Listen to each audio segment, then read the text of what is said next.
Hola a todos, bienvenidos. Esto es Lo que va 51 y hoy hablaremos de incidentes OVNI.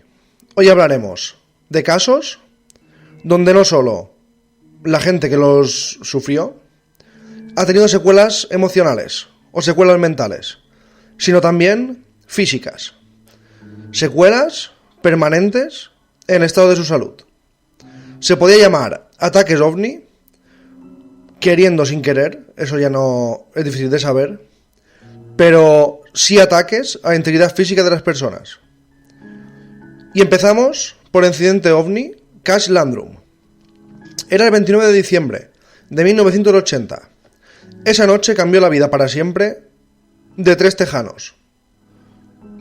Mientras conducían por el extremo sur de los bosques de pinos al este de Texas, Betty Cash, Vicky Landrum y el nieto de Vicky, Colby, de 7 años, se encontraron de repente con un enorme objeto en forma de diamante, justo encima de los árboles, a unos 100 metros de distancia. Cash, asustada, pisó el freno, y ella y Vicky salieron del coche. Inmediatamente, y siendo diciembre, notaron un calor intenso. Sus rostros se sentían como si estuvieran ardiendo. Cuando Vicky volvió a entrar en el coche y tocó el salpicadero, este también estaba ardiendo. El ovni, que parecía estar lanzando fuego y calor, ascendió lentamente. De repente, cuando ya todos volvieron a entrar en el coche para resguardarse de ese inmenso calor, numerosos helicópteros, 23 en total, aparecieron desde todas las direcciones y se colocaron cerca de la extraña nave. Los testigos del incidente, estas tres personas de Texas, ya estaban en el coche. Ya habían puesto en marcha el vehículo porque la calor ya estaba calentando el vehículo y estaban viendo el espectáculo mientras conducían. Otros coches también vieron el objeto y los helicópteros desde otros lugares de la zona. Finalmente, los objetos voladores o el objeto volador se perdió de vista. Pero eso solo fue el principio. Este episodio apenas comenzaba. De regreso a casa, las tres personas cayeron enfermas. Cash, la más grave. Sufría ampollas, náuseas, dolores de cabeza, diarrea y pérdida de cabello. También se le enrojecieron los ojos. El 3 de enero ya no podía ni caminar. Y, prácticamente ya inconsciente, no sabía ni qué hacía, fue ingresada en un hospital de Houston. Vicky y Colby estaban experimentando los mismos síntomas, aunque con menor gravedad. Los problemas de salud de estos testigos aún continúan hasta el día de hoy. En septiembre de 1991, el médico de Cash le dijo al Houston Post que su condición era un caso de libro de texto. Era clarísimo que era envenenamiento por radiación. Dijo que era comparable a estar a 5 kilómetros del epicentro de Hiroshima. Durante años, las tres personas han intentado llevar el caso a los tribunales, buscando respuestas y reparación de daños.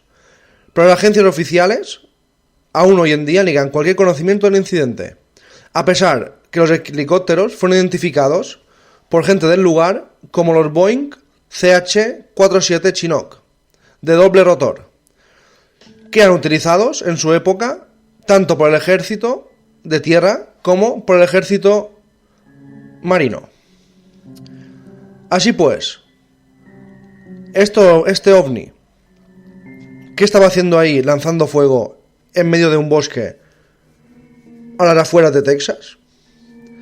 ¿Y por qué de repente aparecieron 23 helicópteros que la gente, los testigos vieron de distintos puntos de la zona del condado?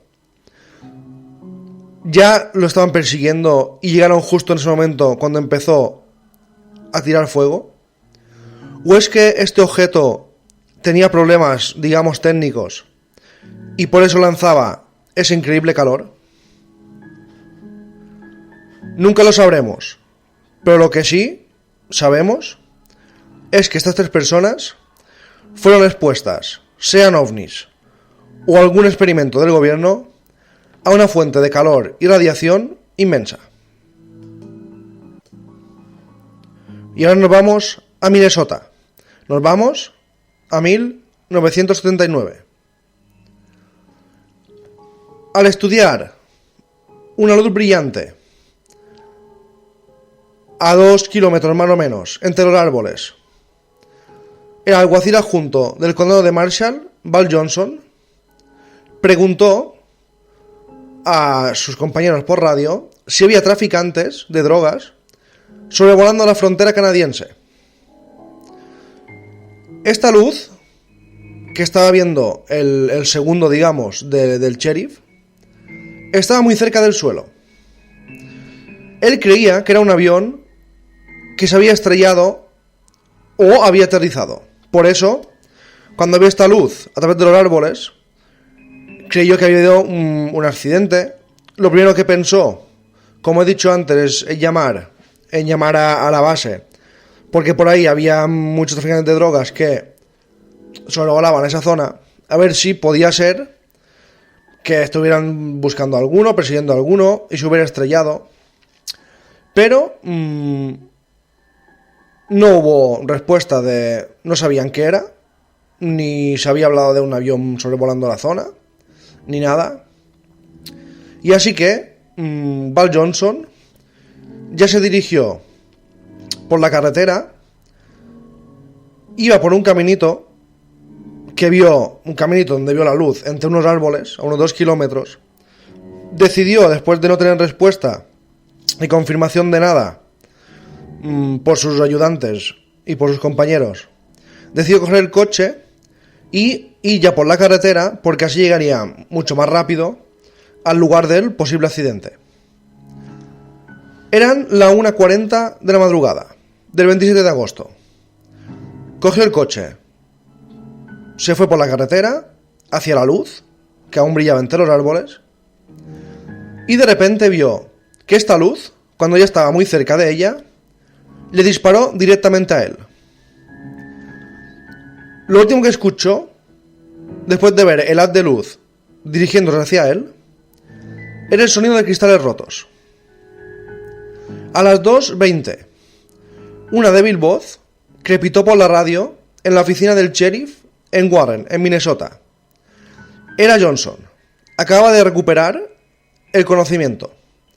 Su coche estaba de lado y ahora estaba atravesando, digamos, a través del carril de la carretera en dirección norte.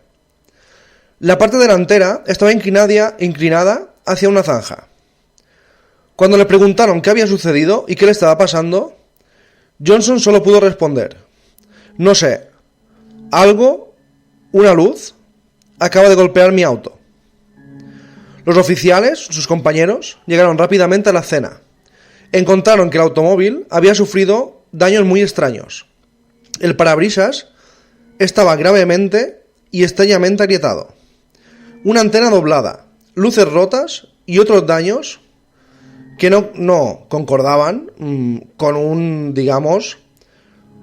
accidente normal ni con un golpe en un árbol o en una pared.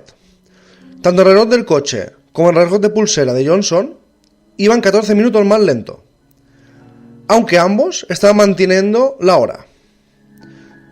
Johnson decía que le dolían muchísimo los ojos. Es como si, según declaró un médico que lo examinó, tuviera quemaduras de soldadura. Alan Henry Dell, del Centro de Estudios OVNI, junto a otros expertos, llevaron a cabo una extensa investigación. Su conclusión: el daño del parabrisas fue causado por piedras aparentemente transportadas a raíz de una fuerza, una luz o un disparo proveniente de un objeto desconocido.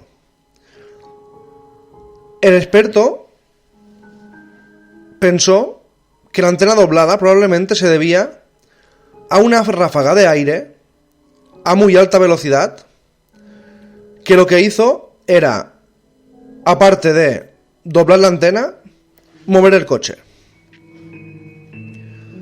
¿Qué fue lo que le ocurrió al segundo del sheriff de Minnesota? ¿Por qué se inventaría algo así?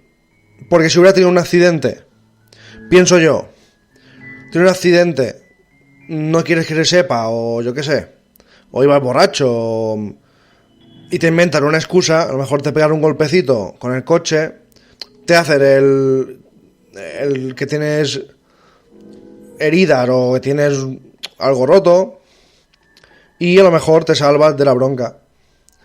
Pero es que este hombre tenía el coche destrozado, como si algo, una ráfaga muy fuerte de luz o de viento, lo hubiera barrido por completo. Y tenía, efectivamente, quemaduras en los ojos, como de las máquinas estas de soldar hierros. ¿Qué fue esa luz que hizo tener un accidente a Johnson? ¿Y por qué se paró? Los dos relojes del coche y el suyo se ralentizaron 14 minutos exactamente, que coinciden con la hora del avistamiento. Nunca lo sabremos, pero sí que es un caso muy extraño, donde otra vez el testigo o los testigos sufren consecuencias físicas. Y ahora seguimos, nos vamos a Winnipeg, Manitoba. Este es el llamado incidente de Falcon Lake. Stephen Michalak estaba buscando minerales a lo largo del lago Falcon, a 80 millas al este de Winnipeg. Era el 20 de mayo de 1967. De repente escuchó el cacareo de los gansos. Miró hacia el cielo y vio dos objetos brillantes de forma ovalada en un descenso rápido y empinado. Uno frenó abruptamente su vuelo descendente, mientras que otro continuó, aterrizando en una roca plana que estaba a unos 100 metros de distancia. Michalak se acercó con cuidado a la extraña nave. Parecía un cuenco con una cúpula en su parte superior. Unos 40 pies de ancho y 15 pies de alto, decía. Emitía un zumbido y un hedor a azufre. En mitad inferior, justo debajo del borde del cuenco, había una abertura similar a una puerta de la que emanaban una especie de voces apagadas. Sonaban como humanos, decía. Puede distinguir tonos de voces distintas, uno más alto y otro más bajo. Pensando que se trataba de una nave extraterrestre, y ya que estaba justo al lado, intentó hablar con los extraterrestres, con los humanoides que creía que había dentro. Y les preguntó si les podía ayudar. No obtuvo respuesta. Así que asomó la cabeza por la abertura hacia el interior. Dice que solo vio una especie de laberinto de luces. En ese momento, 3 puertas de paneles se deslizaron y sellaron la abertura inmediatamente. Cuando Michalak dio un paso atrás, tocó el exterior del vehículo, o del ovni. Hacía tanto calor que le quemó los guantes. De repente, el objeto se elevó y expulsó un aire muy caliente a través de una de las rejillas y provocó que la camisa de Michalak se incendiara. De repente, un ataque de náuseas se apoderó de él. Se quitó la camisa, los guantes y, cómo no, fue al hospital.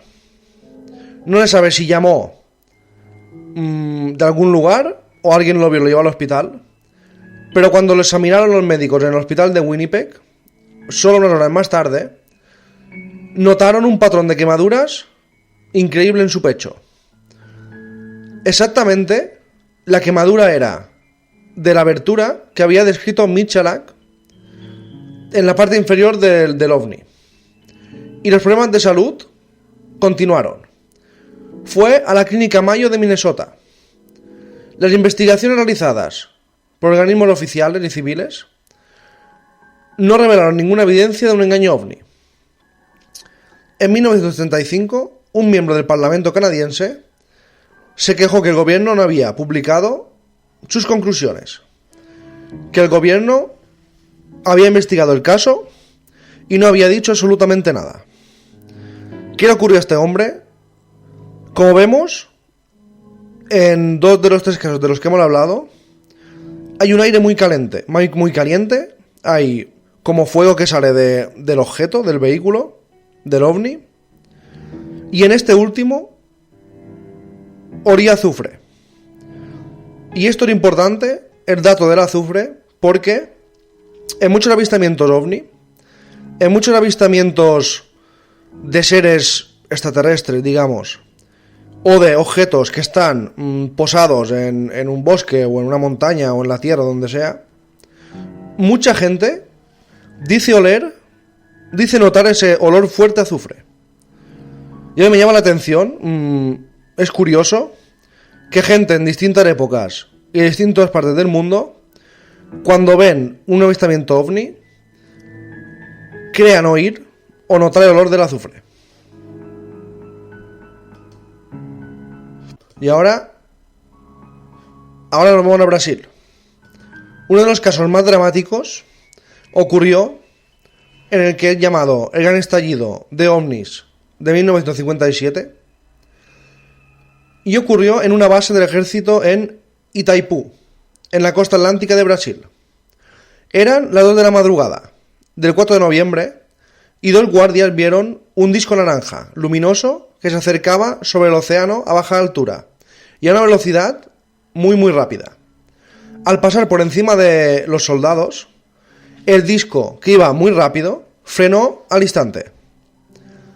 Los 2 testigos sintieron de repente una ola de calor y una sensación espantosa como si se estuvieran quemando.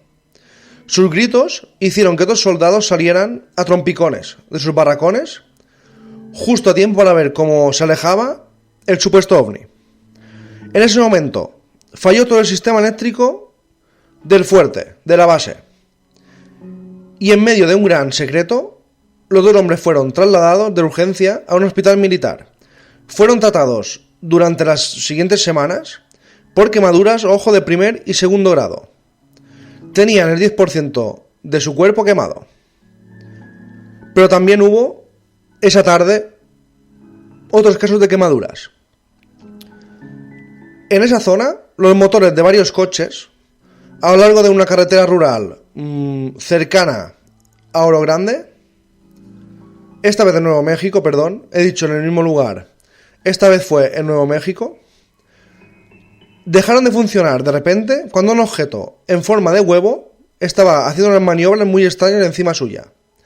Un testigo que estaba muy cerca dijo que se había quemado como si hubiera estado expuesto al sol. En las primeras horas de la mañana del 6 de noviembre, también en las afueras de Mero, en Indiana, un ovni flotante bañó toda una granja con una potente luz y también quemó gravemente el rostro de la persona que vivía allí, de René Gilgam. Esta mujer tuvo que pasar 2 o 3 días en el hospital. Y ahora nos vamos a Ohio. Eran la 1:30 del 10 de noviembre. Hablamos de estos casos de 1957. No solo hubo una oleada muy grande en Brasil, sino que también en ese mismo mes, digamos prácticamente los mismos objetos, estuvieron por distintas partes de, sobre todo de América. Nuevo México, Ohio, Brasil, y todas causaron lesiones y quemaduras a la gente que estuvo expuesta a esta especie de radiación o rayos o fuego que emanaban. Y era el 10 de noviembre.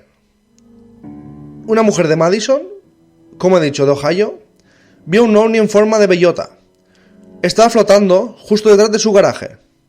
Lo miró durante media hora más o menos y después desapareció. En los días posteriores desarrolló una erupción corporal, problemas de visión, y su médico dijo y sugirió que fue una intoxicación por radiación. Las pruebas médicas que le hicieron no revelaron la causa de estas lesiones. ¿Qué le pasó a esta mujer a la 1:30 de la noche en noviembre para que esta especie de nave y de ovni también le provocara quemaduras y radiación? Y nos vamos, esta vez a Francia, cerca del pueblo de Valensole. El agricultor Maurice Massé estaba fumando un cigarrillo justo antes de empezar a trabajar a las 6 de la mañana. Era el 1 de julio de 1965. Un objeto salió del cielo rápidamente y aterrizó en su campo de lavanda a 200 metros de distancia. Muy enfadado porque había destrozado su cosecha, creyó que era un helicóptero, que había hecho un aterrizaje no autorizado. Fue hacia él rápidamente, enfadado. Sin embargo, cuando ya estuvo más cerca, vio que no era un helicóptero, sino una estructura en forma ovalada que descansaba sobre 4 patas. Frente a él había 2 figuras, de no más de 50 centímetros de altura, vestidas con ropa ajustada de color gris, un color gris verdoso. Sus cabezas eran muy grandes, barbillas afiladas y ojos grandes e inclinados. Y estaban haciendo lo que él dijo parecer un gruñido. Uno de los seres apuntó a Massé con un dispositivo parecido a un lápiz. Lo paralizó en seco. Las figuras entraron otra vez en el ovni y se fueron volando. El testigo dice que necesitó 20 minutos para recuperar su movilidad. A su paso, el objeto dejó un agujero muy profundo y un área húmeda, un área donde siempre había plantas y había agua porque regaba. En esa zona se encharcaba. Dice que se quedó muy endurecida, como si fuera hormigón. Las plantas del alrededor murieron. Y en análisis encontró muchísimo calcio, una cantidad increíble de calcio, en el lugar donde él dijo que había aterrizado. Alrededor del aterrizaje, del lugar de aterrizaje, no había los mismos gramos de calcio. El caso Valensole se considera un caso clásico de ovnis, y las investigaciones realizadas por agencias oficiales y civiles confirmaron que el hombre era sincero. El estudio del laboratorio del suelo y las plantas afectadas confirmó que ahí había pasado algo muy inusual. Posteriormente, Massé dijo que ya no sabemos si por, digamos, trastorno mental después de ver eso, o algún problema ya psicológico, dijo que se había comunicado con las entidades, que los 20 minutos que estuvo paralizado, mentalmente se comunicó con estos pequeños hombrecillos verdes, y eso ya, investigadores dicen que ya no lo ven tan real. La primera versión que dio sí, porque hay pruebas en el suelo, en el terreno y en las plantas. Ya la segunda que vete a tú saber, que a lo mejor es verdad, porque ya lo dijo meses después, ya no fue justo al momento. Es como si ya estuviera como imaginando cosas o creyendo que había experimentado otras cosas que no había dicho al día siguiente. Pero quién sabe. Y si después del tiempo Maurice empezó a recordar cosas que no recordaba en ese momento. Eso ocurre muchísimas veces en casos de un estrecho contacto con, sobre todo, entidades extraterrestres, con hombrecillos verdes, si lo queréis llamar. Ocurre muchas veces que tú recuerdas como flashes al día siguiente o la misma noche, y al cabo de unas semanas o meses, o gracias a los psicólogos, va recordando más cosas. Así pues, este caso, él no sufrió, digamos, secuelas físicas como en otros casos muy graves, pero sí que se quedó paralizado dijo quedarse 20 minutos que no se podía mover y también fue atacado por un ovni. ¿Qué pretenden estas entidades o ovnis y extraterrestres o personas, si son del ejército, que hacen pruebas? ¿Qué pretenden quemando a gente? ¿Qué pretenden atacando gente?